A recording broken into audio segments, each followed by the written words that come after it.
Major news just dropped. Australia's position on the recent strikes in Iran is officially confirmed. Foreign Minister Penny Wong announced Australia did not participate in Operation Epic Fury, the Israeli-US strike that reportedly killed Iran's supreme leader, Ayatollah Ali Khamenei. Australia wasn't warned beforehand. Prime Minister Anthony Albanese said the Ayatollah's death won't be mourned due to his history of orchestrating attacks on Australian soil.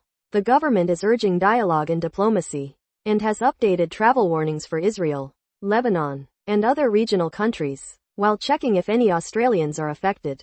What's your take? Subscribe for more updates. If you'd like, you can support us on Get This. Canada is backing the US on a critical mission regarding Iran's nuclear program.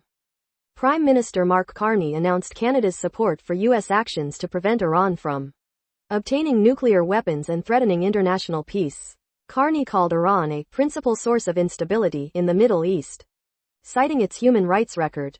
However, he emphasized that Canada is not participating militarily in the US and Israeli attacks, nor was it involved in the planning. While these attacks unfolded and Iran retaliated, Canadian Foreign Affairs Minister Anita Anand strongly condemned Iran's strikes. The situation has drawn mixed reactions at home, with conservatives supporting the actions, but the NDP condemning the bombings as a dangerous escalation and criticizing Canada's stance. What's your take on Canada's position? Subscribe for more updates. If you'd like, you can support us on Huge breaking news out of Iran. Iranian state media has confirmed the death of Supreme Leader Ayatollah Ali Khamenei, killed in a major attack launched by Israel and the United States. This strike has thrown the future of Iran into deep uncertainty, drastically escalating fears of a wider regional war. US and Israeli officials confirmed the operation, stating it aimed to dismantle Iran's security apparatus and disable its nuclear capabilities.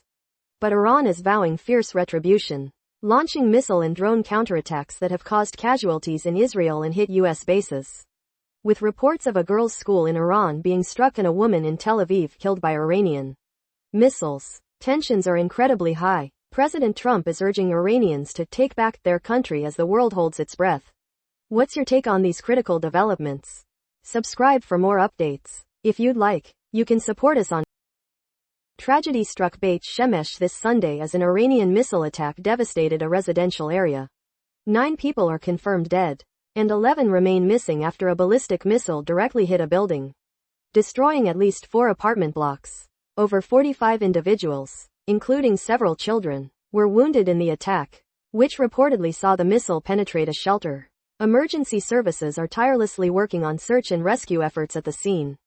Separately, a woman in her 60s tragically passed away after experiencing shortness of breath while rushing to a safe room during the initial sirens. This comes as Operation Roaring Lion continues. What's your take on these developments?